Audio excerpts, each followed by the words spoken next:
तो बात करते हैं सेल्सफोर्स डेवलपमेंट कंटेंट की। ठीक है, सेल्सफोर्स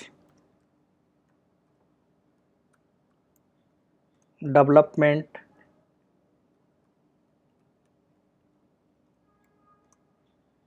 कंटेंट।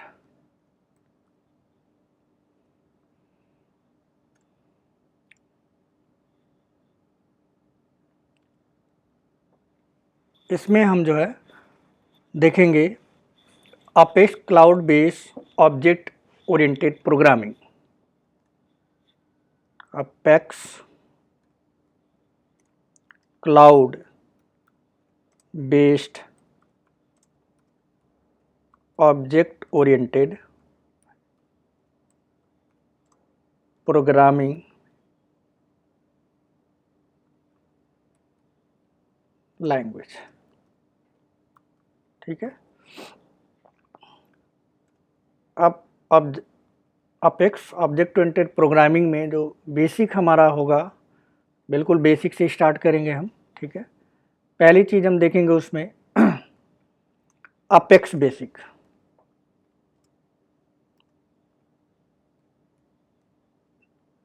अपेक्स बेसिक, और इसमें जो हमारा टॉपिक होगा वो होगा व्हाट इज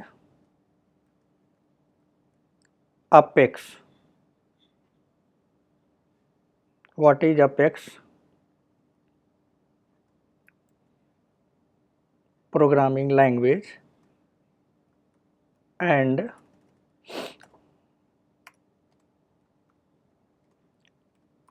इट्स फीचर।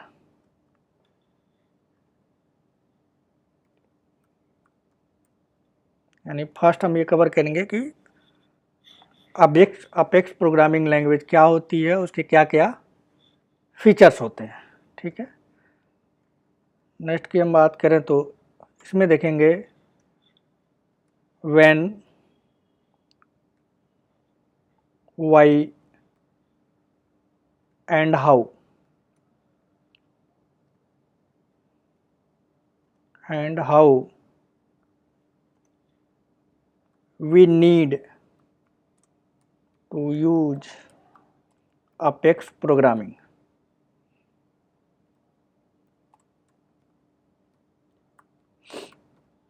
यानी हमें अपेक्स प्रोग्रामिंग की क्या नीड है, जबकि हमें पहले से पता है या पहले से हम एडमिन जानते हैं। तो एडमिन अगर हम जानते हैं तो एडमिन से हमारा अगर काम हो सकता था, ठीक है, तो अपेक्स का क्या नीड है, क्या ज़रूरत है अपेक्स प्रोग्रामिंग लैंग्वेज की, या कह सकते हैं कि apex cloud base object oriented programming language की। तो वो सारी चीज़ें हम यहाँ पे इस टॉपिक में व्हेन, व्हाई एंड हाउ में देखेंगे। ठीक है, अब अपेक्स को प्रोग्राम को एग्जीक्यूट करने के लिए, ठीक है, कुछ इन्वायरमेंट की ज़रूरत होती है जो हमें सेल्सफोर्स प्रोवाइड करता है। तो वो अपेक्स की क्या क्या इन्वायरमेंट है, कैसे हम एक अपेक्स के प्रोग्राम को एग्जीक्यूट कराएंगे, वो सारी चीज़ें हम देखेंगे अपेक्स इन्वायरमेंट में। अपेक्स इन्वायरमेंट,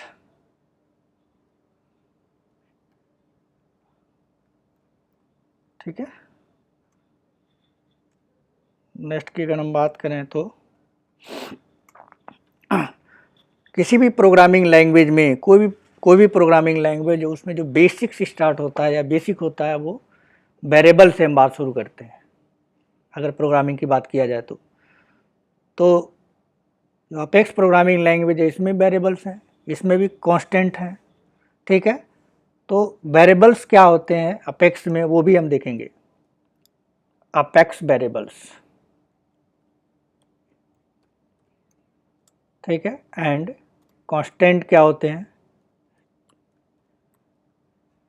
यानी वेरिएबल्स क्या होते हैं और अपेक्स प्रोग्रामिंग में कांस्टेंट क्या होते हैं। ठीक है, एक एक करके वो सारी चीज़ें देखेंगे। साथ ही साथ जो भी मैं यहाँ को आपको बताऊंगा उसके लिए एक असाइनमेंट दूंगा, जो भी आप पढ़ेंगे या जो भी समझेंगे, जो प्रैक्टिकल करेंगे, उसके अकॉर्डिंग फिर हम कुछ असाइनमेंट आपको देंगे जिससे आपका स्किल डेवलप हो, चीज़ें आप अच्छे से समझ पाएँ। उसके लिए कुछ क्वेश्चंस हम आपको देंगे जो भी टॉपिक होगा उससे रिलेटेड। तो यहाँ पे असाइनमेंट क्वेश्चन भी हम कुछ करेंगे।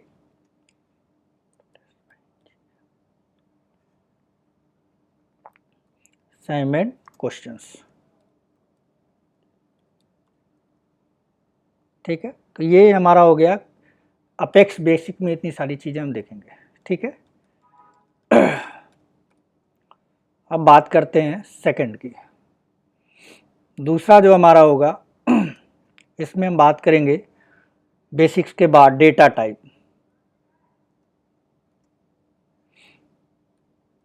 डेटा टाइप, ठीक है। अब ये डेटा टाइप क्या होते हैं?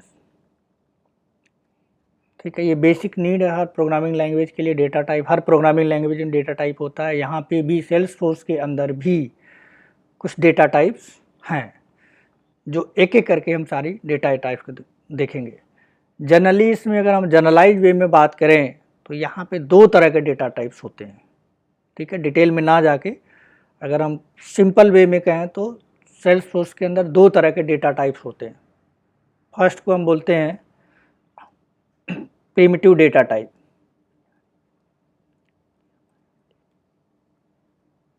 प्रिमिटिव डेटा टाइप्स, ठीक है। प्रिमिटिव डेटा टाइप बोलिए या इसको बेसिक डेटा टाइप भी बोलते हैं। बेसिक डेटा टाइप या फिर कुछ लोग इसको ट्रेडिशनल डेटा टाइप भी बोलते हैं।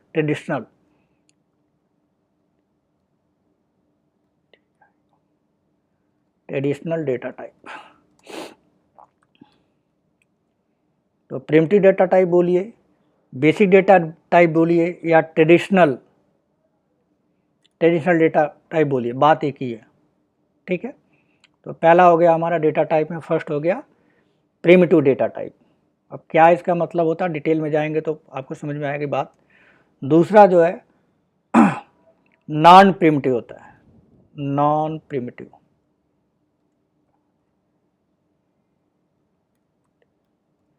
Non primitive data type. ठीक है, नॉन प्रिमिटिव डेटा टाइप्स। ठीक है, अब नॉन प्रिमिटिव डेटा टाइप का क्या मीनिंग होगा? नॉन प्रिमिटिव डेटा टाइप का मतलब हो गया कि जो सेल्सफोर्स है, सेल्सफोर्स के अंदर जो उसको ऑब्जेक्ट बोलते हैं, ठीक है, ऑब्जेक्ट है, एस ऑब्जेक्ट बोलते हैं।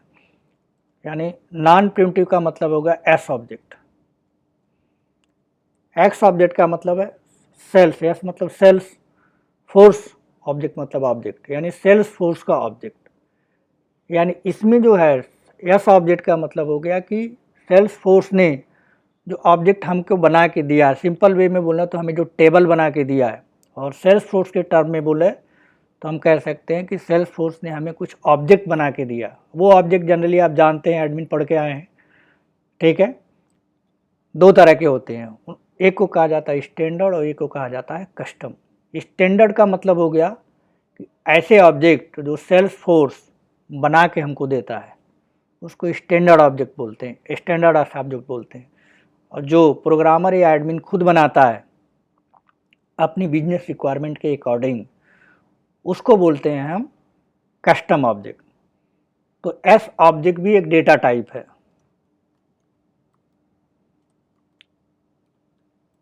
ठीक है, तो इसमें एस ऑब्जेक्ट में क्या क्या आ जाएगा? जो बने बनाए हैं, जो पहले से हैं, जैसे अकाउंट हो गया, लीड हो गया, कॉन्टैक्ट हो गया, केस हो गया, अपॉर्चुनिटी हो गया, ये हमें बना बनाए मिलता है। ठीक है, तो ये जो कैटेगरी होती है जो बने बनाए के मिलती है, उसको भी हम बोलते हैं नॉन प्रिमिटिव डेटा टाइप। ठीक है, जो स्टैंडर्ड की हम बात कर रहे हैं, स्टैंडर्ड। दूसरी चीज़ होती है जो हम बनाएंगे अपने रिक्वायरमेंट के अकॉर्डिंग बनाएंगे, जैसे एम्प्लॉय हो गया, पोजीशन हो गया है, या फिर हम कुछ ऐसा बनाए जो हमारे बिजनेस रिक्वायरमेंट के, हमारे प्रोजेक्ट के अकॉर्डिंग रिक्वायरमेंट हो। तो उस तरह की चीज़ों को भी डेटा टाइप कहा जाता है, जो नॉन प्रिमिटिव डेटा टाइप के नाम से जानते हैं। या एस ऑब्जेक्ट डेटा टाइप अगर कंप्लीट हमें बोलना है तो हम उसको बोल सकते हैं स्टैंडर्ड, या कस्टम ना बोल के हमें सीधा सीधा बोलना है नॉन प्रिमिटिव डेटा टाइप, तो हम सीधा सीधा एक सिंपल वर्ड में यूज कर सकते हैं एस ऑब्जेक्ट डेटा टाइप। ठीक है,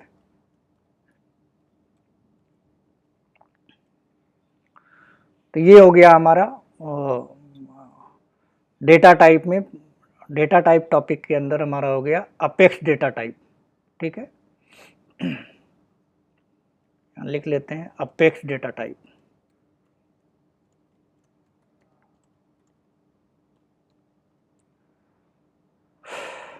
अपेक्स डेटा टाइप, तो अपेक्स डेटा टाइप में हमारे पास कितने हो गए? 2 हो गए, प्रिमिटिव और नॉन प्रिमिटिव। प्रिमिटिव का मतलब हो गया जो बेसिक ट्रेडिशनल डेटा टाइप, और नॉन प्रिमिटिव का मतलब है यस ऑब्जेक्ट कहिए, या फिर स्टैंडर्ड कहिए, या फिर कस्टम कहिए। ठीक है, बात एक ही है। इसी तरह से हमारे पास दूसरा जो डेटा टाइप होता है उसको हम बोलते हैं कलेक्शन। क्या बोलते हैं? Collection data type. Second thing is collection data type. Second हो गया हमारा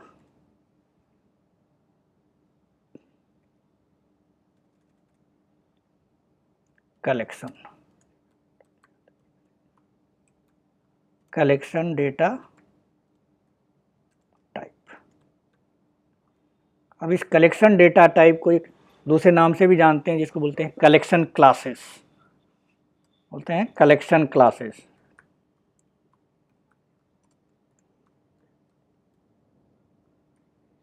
ठीक है, तो कलेक्शन डेटा टाइप बोलिए या फिर कलेक्शन क्लासेस बोलिए, मीनिंग दोनों का सेम है। अब इन कलेक्शन डेटा टाइप में हमें 3 तरह की चीज़ें पढ़नी होती हैं जनरल वे में अगर हम बात करें तो। एक को बोलते हैं लिस्ट कलेक्शन। ठीक है, सेकेंड जो हमारा होता है उसको बोलते हैं सेट कलेक्शन। ठीक, नेक्स्ट जो हमारा है वो है मैप कलेक्शन।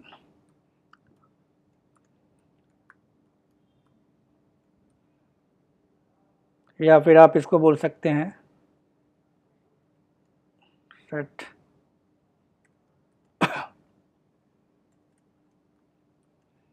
लिस्ट कलेक्शन, या फिर लिस्ट क्लासेस,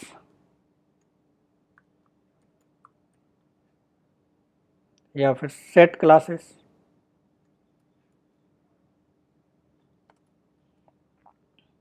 या फिर मैप क्लासेस। ठीक है, इस तरह से कर सकते हैं।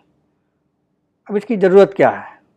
ठीक है, यहाँ पे जब भी हम डेटा को रखना होता है, मुझे डेटा को ऑब्जेक्ट में रखना होता है, तो बहुत सारे ऑब्जेक्ट हो सकते हैं हमारे प्रोजेक्ट के अकॉर्डिंग। ठीक है, वो सिक्वेंशियल ऑर्डर में हम रखना चाहते हैं तो यूज करेंगे लिस्ट कलेक्शन। हम चाहते हैं उसमें डुप्लीकेसी ना हो तो हम रखेंगे उसे सेट कलेक्शन में। और हम चाहते हैं की वैल्यू के फॉर्म में रखा जाए तो उसके लिए यूज करते हैं हम मैप कलेक्शन। ठीक है जी, मैप कलेक्शन यूज करते हैं। और डिटेल इसका जब आगे हम चीज़ों को देखेंगे तो वहाँ पर आपको नेक्स्ट आगे की क्लासेज में पता चलेगा। ठीक है, तो ये हो गया हमारा डेटा टाइप में। तो 2 तरह का डेटा टाइप हो गया, एक हो गया अपेक्स डेटा टाइप और दूसरा हो गया कलेक्शन डेटा टाइप या कलेक्शन क्लासेज में हम यूज कर सकते हैं। ठीक है, लिस्ट, सेट एंड मैप। तो सेकेंड हमारा हो गया डेटा टाइप। थर्ड की अगर हम बात करें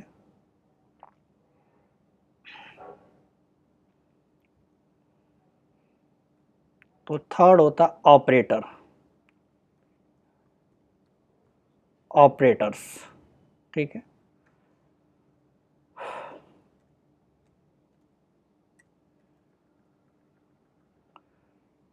अब कोई भी प्रोग्रामिंग लैंग्वेज हो तो उसमें ऑपरेटर्स का बहुत बड़ा रोल होता है। ठीक है, अगर आपने कोई भी प्रोग्रामिंग लैंग्वेज पढ़ी है तो ये बात आपको अच्छी से पता होगा, नहीं पढ़ी है तो कोई बात नहीं, हम यहाँ एक एक करके बिल्कुल बेसिक से लेके एज ए फ्रेशर लेवल पे और लेके चलेंगे यहाँ पे, जिससे आपको सारी चीज़ें क्लियर हो जाएं। ठीक है, तो ऑपरेटर्स में पहली चीज़ हम लेके चलेंगे, सिंपल है, बहुत आसान है, arithmetic operator.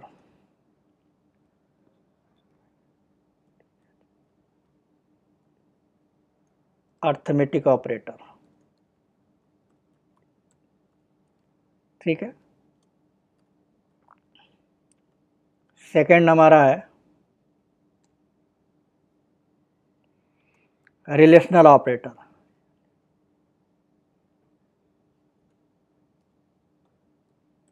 Relational operator,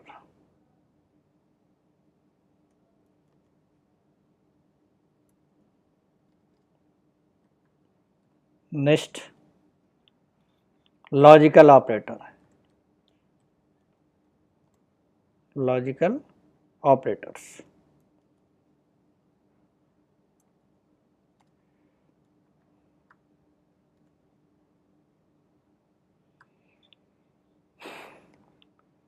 next हो गया इंक्रीमेंट ऑपरेटर, इंक्रीमेंट और डिक्रीमेंट,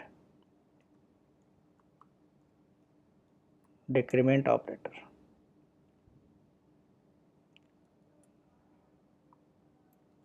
ठीक है, ये हो गया ऑपरेटर से रिलेटेड। अब इसमें हमने हेडिंग लिखा, अर्थमेटिक के अंदर बहुत सारे हैं, रिलेशनल ऑपरेटर के अंदर बहुत सारे रिलेशनल ऑपरेटर हैं, greater than, less than, greater than, equal to, less than, equal to, equal to. Logical operator में भी बेसिकली 3 है, एंड और नॉट, इंक्रीमेंट में प्लस, प्लस प्लस या माइनस माइनस। तो वो उसकी डिटेल में नहीं जा रहे हैं, क्योंकि जब हम क्लासेज लेंगे आगे की क्लासेज में तो सारा डिटेल में जाएंगे।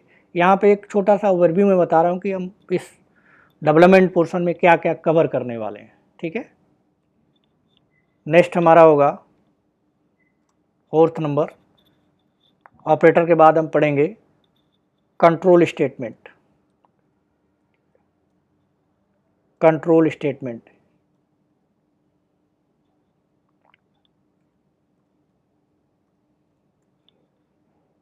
ठीक है, कंट्रोल स्टेटमेंट।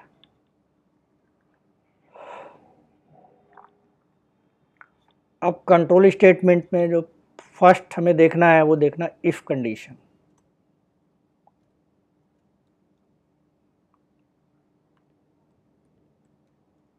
If condition. ठीक है, सेकंड देखना हमें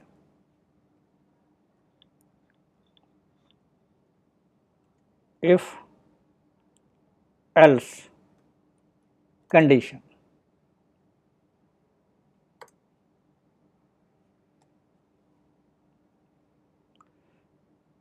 इफ एल्स कंडीशन। नेक्स्ट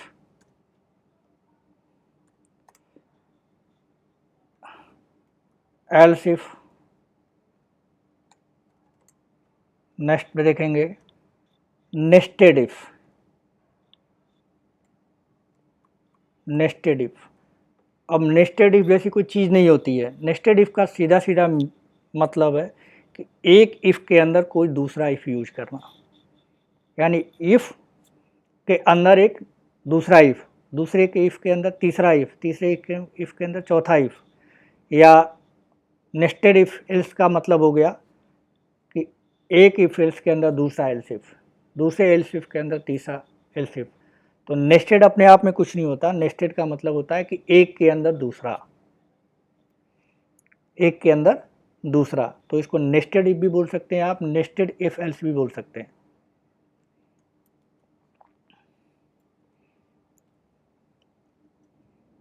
ठीक है, उसके बाद 5th नंबर है इसमें कंट्रोल स्टेटमेंट में, वो जो है स्विच देखेंगे हम, स्विच। ठीक है, ये हमारा कंट्रोल स्टेटमेंट में 5 चीज़ें हम यहाँ पे बेसिकली देखेंगे। अब आते हैं हम 5 पॉइंट्स के ऊपर। लूपिंग स्टेटमेंट,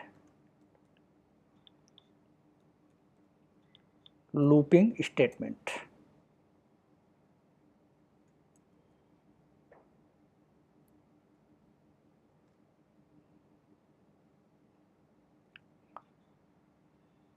ठीक है, बेसिकली सेल्सफोर्स के अंदर, ठीक है, सेल्सफोर्स के अंदर 4 तरह के लूप होते हैं। ठीक है, लूप क्या है वो डिटेल में आगे हम देखेंगे ही देखेंगे। फॉर लूप,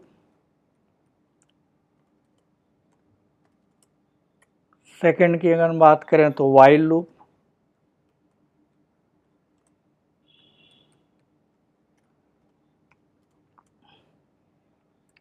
थर्ड हो गया डू वाइल लूप,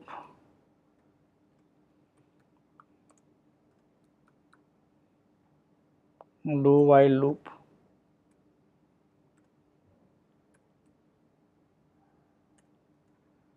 ठीक है।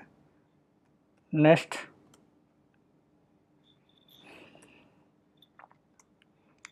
Enhance loop, enhance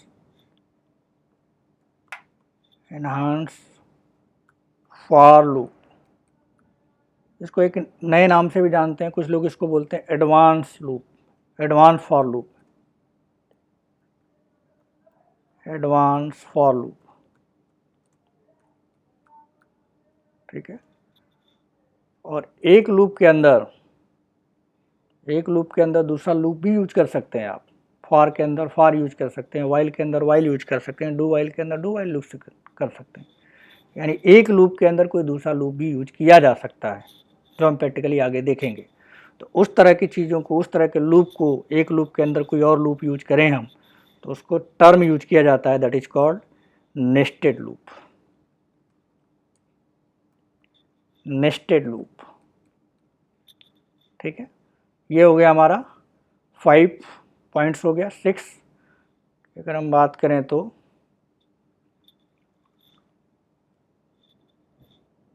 SO QL and SO SL,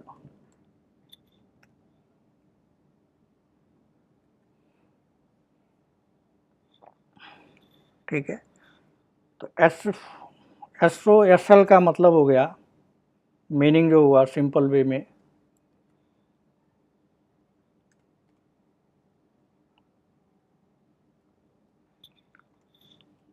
Salesforce object query language, Salesforce object query language, ठीक है। और एसओ एसएल का मीनिंग हुआ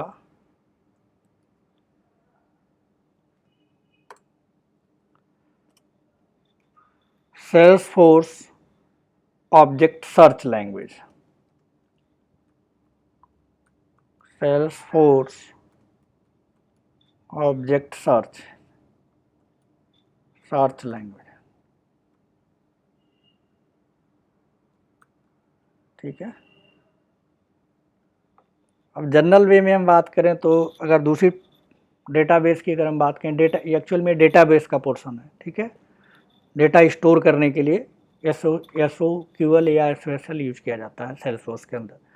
लेकिन अगर हम किसी और प्रोग्रामिंग लैंग्वेज की बात करें, ठीक है, तो उसमें डायरेक्ट इस तरह से नहीं लिखा, डेटाबेस का पोर्शन हो जाता है ये। डेटाबेस में डेटा को स्टोर करना, अपडेट करना, डिलीट करना, मॉडिफाई करना, ठीक है, तो वहाँ पे सारा कुछ क्या होता है, एक ही में होता है, यानी मैनिपुलेशन जो होता है, ठीक है, वो एक ही तरह से किया जाता है। यहाँ पे दो चीज़ें है, सर्च करने के लिए अलग दिया हुआ है, एसओएसएल दिया हुआ है, और ऑब्जेक्ट क्वेरी लैंग्वेज जो ऑब्जेक्ट के फॉर्म में डेटा को रिट्रीव करना, इंसर्ट करना, अपडेट करना, यानी हम सीधा सा कहें DML operation, data manipulation language की अगर हम बात कर रहे हैं, ठीक है। तो यहाँ पे थोड़ा सा और जो डेटाबेस है उसे थोड़ा सा अलग चीज़ें बताई गई हैं। कंसेप्ट तो सेम है लेकिन करने के तरीके अलग हैं, ठीक है।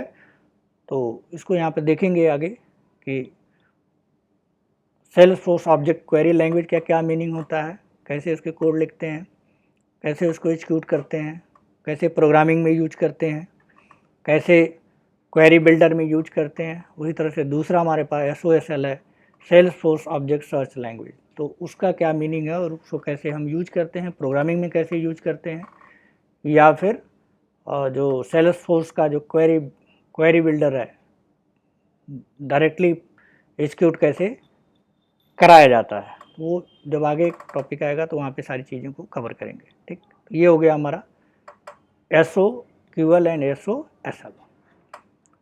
Next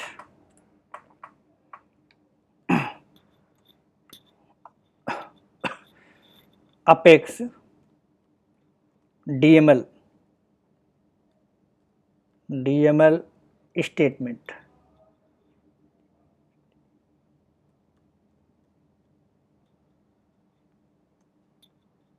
and standard database classes, database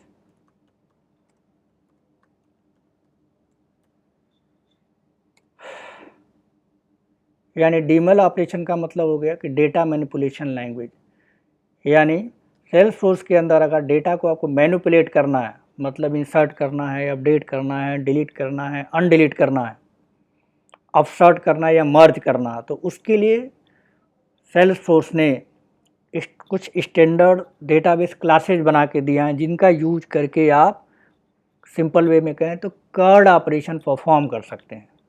यानी डेटा इंसर्ट कर सकते हैं, डेटा अपडेट कर सकते हैं, डेटा डिलीट कर सकते हैं, डिलीट किए हुए डेटा को रिट्रीव कर सकते हैं, और एक नई चीज़ मिली डेटा अपसर्ट का मतलब हो गया कि डेटा को इंसर्ट किया जा सकता है, साथ ही साथ अपडेट किया जा सकता है। यानी इंसर्ट, अगर डेटा पहले से एग्जिस्ट नहीं किया करता है तो उसको इंसर्ट करेगा, अगर पहले से एग्जिस्ट कर रहा है, उसकी आईडी पहले से एग्जिस्ट कर रही है, तो उसको हम कहते हैं अपडेट।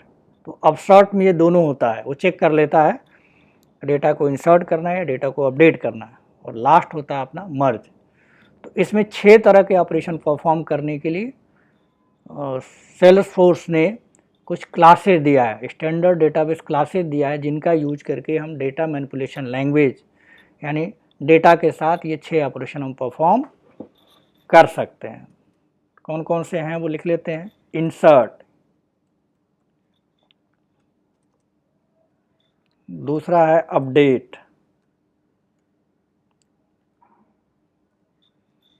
थर्ड है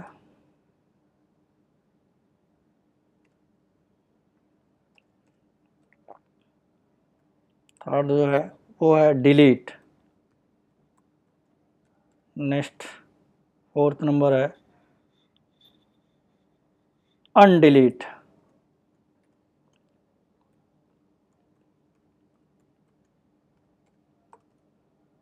फाइव है अपसर्ट,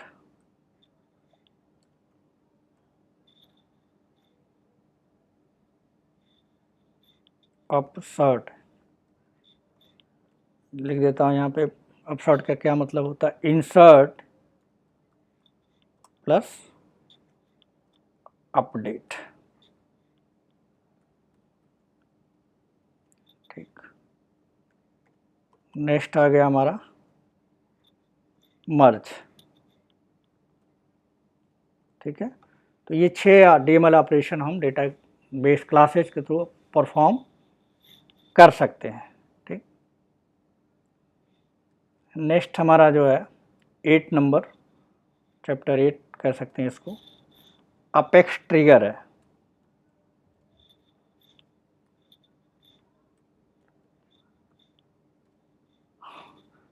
अब ये अपेक्स ट्रिगर क्या चीज़ है, एक्चुअल में ये जो है अपेक्स ट्रिगर जो कॉन्सेप्ट है, सेल्सफोर्स से पहले जो कॉन्सेप्ट था या है, वो डेटाबेस का कॉन्सेप्ट है।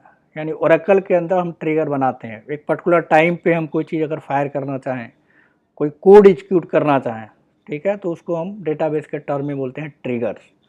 तो उसी ट्रिगर्स को यहाँ पे सेल्सफोर्स के अंदर उसी कॉन्सेप्ट को यूज करके, ठीक है, एक इवेंट के फॉर्म में इवेंट मैनेजमेंट के थ्रू फायर किया जाता है, ऑटोमेटिक फायर किया जाता है, टाइम के आधार पे, क्लिक के आधार पे, बहुत सारे इवेंट होते हैं जो आगे हम देखेंगे एक एक करके, उस आधार पे ट्रिगर यहाँ पे दिया गया है। तो हम ट्रिगर यहाँ पे बना सकते हैं और ट्रिगर को फायर कर सकते हैं। इसमें कुछ टेक्निकल टर्म्स होते हैं जो काफ़ी इंपॉर्टेंट है इंटरव्यू पॉइंट ऑफ व्यू से, तो वो सारी चीज़ें एक एक करके हम यहाँ पे देखें। तो इसमें क्या क्या हम कवर करेंगे वो चीज़ें एक बार नोट डाउन कर लें। तो ट्रिगर होता क्या है वो देखेंगे, व्हाट इज ट्रिगर।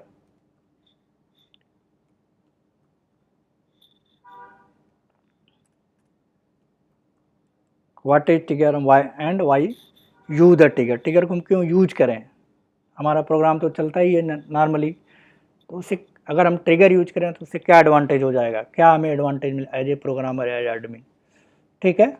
तो वो देखेंगे हम।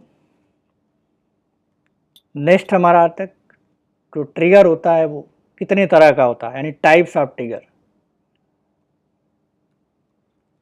Types of trigger. ट्रिगर के बहुत सारे टाइप्स होते हैं, तो वो देखेंगे हम, types of trigger.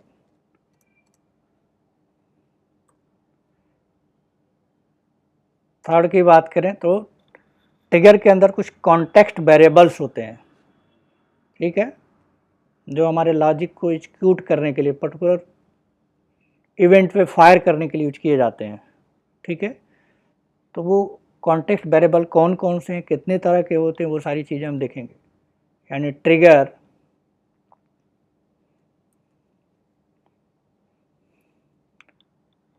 Context variable,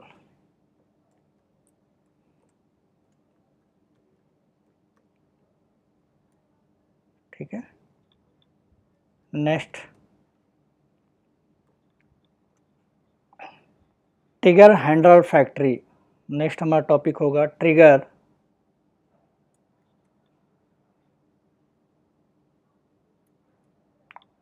handler factory. Next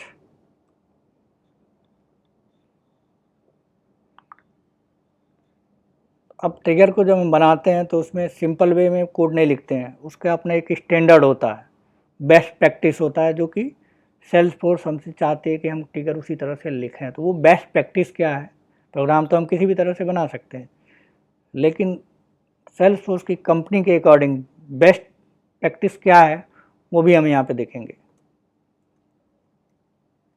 best practice,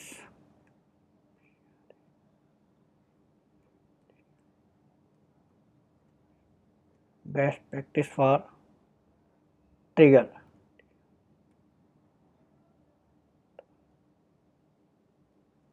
ये हो गया।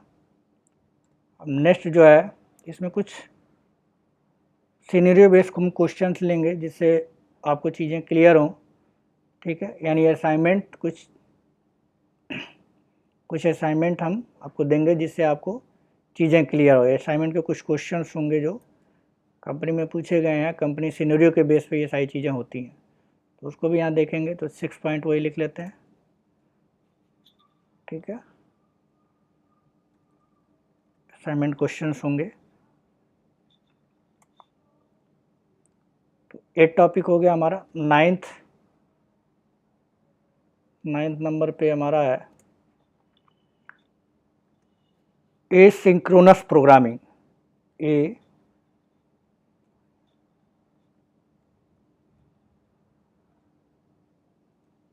Asynchronous programming.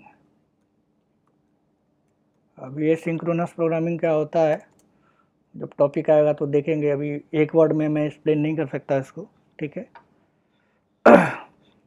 इसमें कवर करूँगा मैं बैच अपेक्स,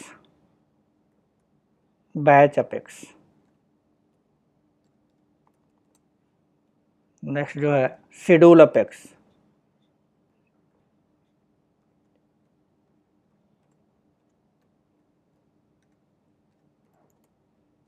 नेक्स्ट हमारा होगा फ्यूचर मेथड,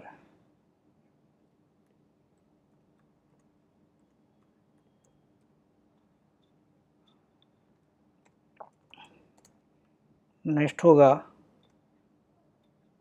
क्यूएबल अपेक्स,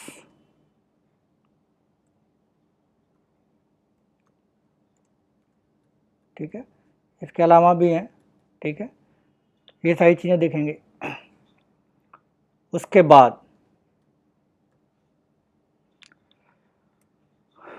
अगर हम अपेक्स की प्रोग्रामिंग करते हैं तो उसमें हमें क्लासेज को टेस्ट क्लासेज भी होती हैं, ठीक है, यूनिट टेस्टिंग के लिए, तो वो भी देखेंगे हम यहाँ पे।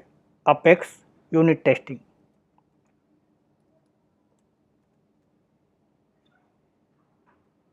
Apex unit testing. जिसको कहा जाता है अब टेस्ट क्लासेस।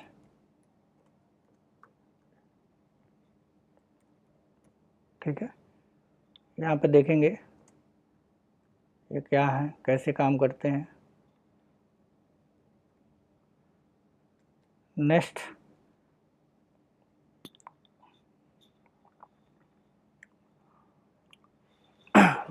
हमें देखना है ईमेल के बारे में, ईमेल प्रोग्रामिंग।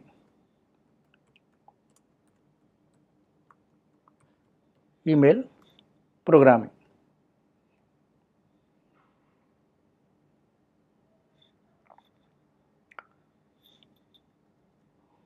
नेक्स्ट हमारा है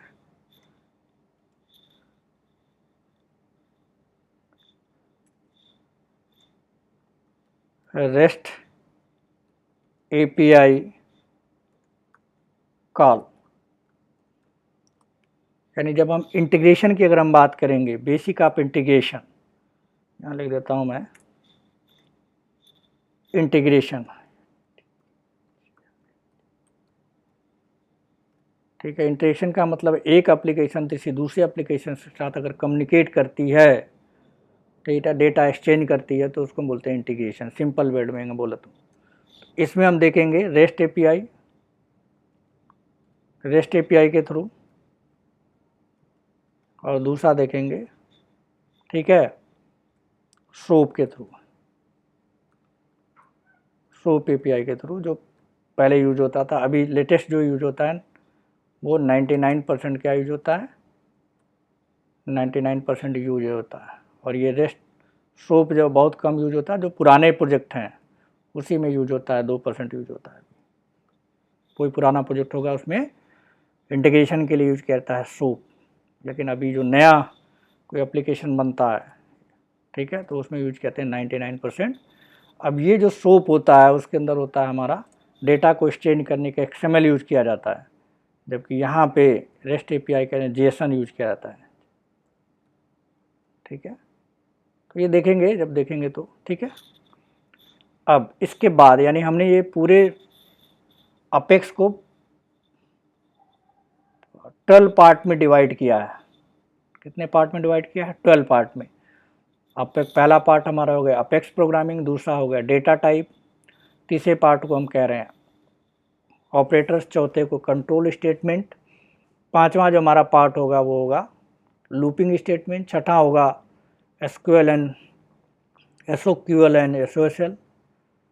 नेक्स्ट हमारा 7 पोर्शन जो होगा डेमल स्टेटमेंट, जिसके अंदर इंसर्ट, अपडेट, डिलीट, अनडिलीट, अपसॉर्ट और मर्ज, डेटाबेस क्लासेज का यूज करके हम डेटा स्टोर करेंगे।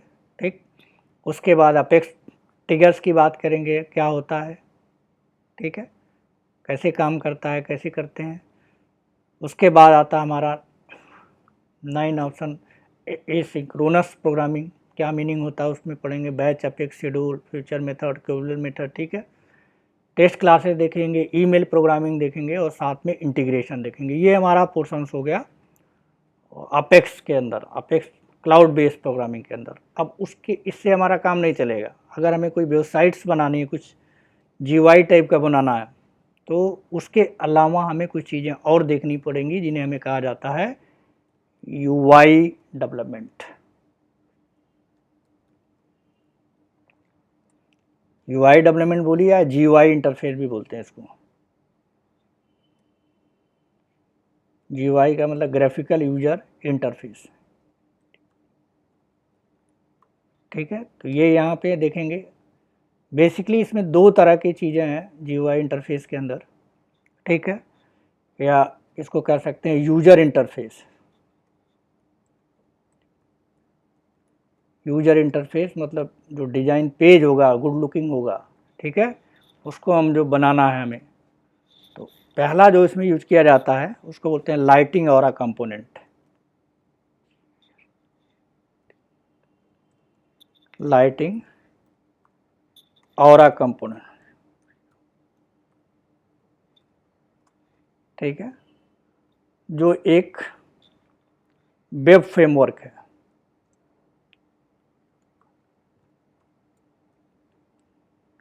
तो ये क्या है? एक वेब फ्रेमवर्क है जिसके अंदर सेल्सफोर्स जो यूज करता है या जो हम यूज करेंगे, बेसिक HTML उसमें होता है, ठीक है, जावा स्क्रिप्ट होता है,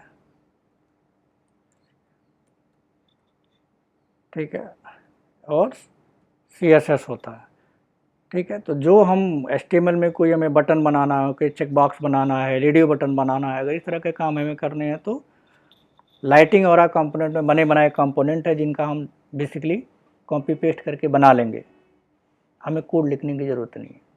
यानी हमारा काम आसान करने के लिए एक फ्रेमवर्क, वेब फ्रेमवर्क हमें देता है, UI वेब फ्रेमवर्क देता है जिसका नाम है लाइटिंग और कंपोनेंट, ठीक है।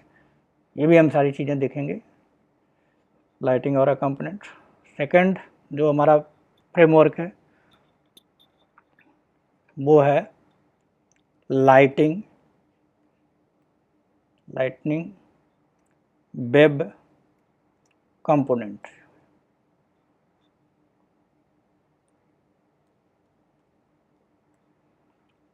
ठीक है। सिंपल में इसको बोलते हैं LWC, जो काफ़ी डिमांड में है, ठीक है। ये भी एक तरह का क्या है, वेब फ्रेमवर्क ही है, ठीक है। ये भी क्या है आपका वेब फ्रेमवर्क है, लेकिन वेब फ्रेमवर्क। अब फ्रेमवर्क का क्या मतलब होगा, काफ़ी लोग कंफ्यूज जाते हैं। फ्रेमवर्क का मतलब है कि प्रोग्रामर को जो बेसिक रिक्वायरमेंट होती है किसी एप्लीकेशन को बनाने के लिए, किसी सॉफ्टवेयर को बनाने के लिए जो बेसिक रिक्वायरमेंट होती है, ये फ्रेमवर्क हमको बना के देते हैं, यानी बेसिक बिल्डिंग ब्लॉक बना के हमको दे देते हैं, ठीक है। जो हमें सिर्फ और सिर्फ क्या करना होता है, उसको कुछ चीज़ें जो हमें रिक्वायर्ड, हमारे बिजनेस रिक्वायरमेंट के अकॉर्डिंग रिक्वायर्ड है, उनको हमें लिखना होता है। सारी चीज़ें हम कन्फिगर नहीं करते, सारी चीज़ों के लिए हमें कोडिंग करने की ज़रूरत नहीं होती है। यानी कोड अगर 100 लाइन का है तो उसमें 60% चीज़ें वो फ्रेमवर्क हमें प्रोवाइड कर देता है और 40% हमें अपना उसमें लिखना होता है, जिससे हमारा काम या एज ए प्रोग्रामर हमारा काम आसान हो जाता है, ठीक है। हमें इंटीग्रेट करना होता है, सारी चीज़ें हमें बनाई बनाई मिल जाती हैं, जिससे हमारा एप्लीकेशन फास्ट चलता है और बढ़िया चलता है और कम टाइम में वो एग्जीक्यूट हो जाता है, ठीक है। तो सिंपल वे में कहें तो लाइटिंग वेब कंपोनेंट क्या है, एक सिंगल पेज एप्लीकेशन है, ठीक है। सारा कुछ रिक्वेस्ट हैंडल करना, UI को डिस्प्ले करना, कंटेंट को डिस्प्ले करना, सारा वन पेज में होता है। तो ये आजकल डिमांड में ज़्यादा है लाइटिंग वेब कंपोनेंट, ठीक है। तो ये सारी चीज़ें हमने आपको एक सिंपल वे में बताया कि अपेक्स प्रोग्रामिंग लैंग्वेज क्या है। अपेक्स प्रोग्रामिंग लैंग्वेज में हम डेवलपमेंट का हमने कंटेंट आपको बताया कि क्या क्या चीज़ें हम अगले 2-3 महीने में या 4 महीने जो भी टाइम लगे, ठीक है, क्योंकि ऑफिस भी हमें जाना होता है, ऑफिस में काम भी करना होता है, साथ में ये वीडियो भी मैं बना रहा हूँ आपके लिए फ्री में। तो इसमें थोड़ा सा टाइम लग सकता है, लेकिन जैसे ही मुझे टाइम मिलता है तो मैं 1 बाय 1 करके सारी चीज़ें इसको, जैसे एडमिन का सारा वीडियो हमने बना रखा है, उसी तरह से इसमें भी सारी चीज़ें हम आपको प्रोवाइड करेंगे। जो काफ़ी डिमांड आ रही थी काफ़ी लोगों की कि सर डेवलपमेंट का भी बनाएं, तो मैंने सोचा कि चलो डेवलपमेंट का भी स्टार्ट करते हैं, ठीक है। तो ये 12 टॉपिक एक एक करके पहले पढ़ेंगे हम सारी चीज़ें हैं, जो 12 टॉपिक हमारे हैं एक एक करके। अब ये जो टॉपिक हैं इसमें हमने डिटेल में नहीं दिया है। क्यों नहीं डिटेल में दिया, डिटेल में लिखेंगे तो हमें 3 क्लास 4 क्लास तो ये बताने में लग जाएगा एक्चुअल में है क्या ये चीज़। हमने सिर्फ आपको एक मेन हेडिंग दिया है, जैसे अपेक्स बेसिक है तो अपेक्स बेसिक में बहुत सारी चीज़ें हैं, ठीक है। तो वो सारी चीज़ें हमने नहीं लिखी है। जो हमारा हेडिंग है डेटा टाइप में, डेटा टाइप के बारे में हमने आपको नहीं लिखाया या नहीं लिखा हमने इस कंटेंट में, क्योंकि वो फिर लंबा हो जाएगा, कुछ टाइम टेकिंग हो जाएगा। तो इसलिए डेटा टाइप जब टॉपिक आएगा तो वो जब चीज़ें प्रैक्टिकली और थ्योरेटिकली आप देखोगे 1 बाय 1 करके हम नोट्स भी प्रोवाइड करेंगे और हैंड टू हैंड राइट भी करेंगे, तो सारी चीज़ें आपको पता चलेंगे। तो इसलिए हमने यहाँ पे भी सिंपल सा आपको एक ओवरव्यू देने की कोशिश की है कि सेल्सफोर्स डेवलपमेंट में हम क्या क्या कवर करने वाले हैं, ठीक है। इसका ये मतलब नहीं है कि इतनी ही चीज़ें अपेक्स डाटा टाइप में फिर ख़त्म हो गए, इतनी नहीं, इसके अंदर काफ़ी चीज़ें हैं, सब पार्ट भी हैं इसके, तो सब पार्ट को हमने मेंशन नहीं किया है, ठीक है। हमने बस आपको हेडिंग दिया है कि हाँ भाई इस हेडिंग में ये चीज़ें मोटा मोटा हम कवर करेंगे, लेकिन ये काफ़ी टाइम काफ़ी डीप में जाएंगे हम, ठीक है। स्टार्ट एकदम बिगिनिंग से लेकर डेप तक सारी चीज़ें होंगे। और आपको अच्छा लगता है तो आप लोगों के साथ वीडियो को शेयर करें और अपने फ्रेंड को भी शेयर करें, ठीक है। उससे हमें मोटिवेशन मिलता रहता है, ठीक है। तो आज अपनी बात हम यहीं पे समाप्त करते हैं। नेक्स्ट क्लास से जो नेक्स्ट हमारा होगा लेक्चर, सेकंड लेक्चर, वहाँ से हम फिर एकदम बेसिक से शुरू करेंगे कि Salesforce what is apex programming language and what is its features, यानी बिल्कुल यहाँ से शुरू करेंगे, अपेक्स बेसिक से शुरू करेंगे। तो टेक्निकल हो नॉन टेक्निकल हो कोई फ़र्क नहीं पड़ता, सारी चीज़ें आपको यहाँ से पता चलेगा, ठीक है। तो आज के लिए फ़िलहाल इतना ही रखते हैं। नेक्स्ट सेकंड लेक्चर से हम टेक्निकली सारी चीज़ों को यहाँ पे मैनेज करेंगे, ठीक है जी। थैंक्स।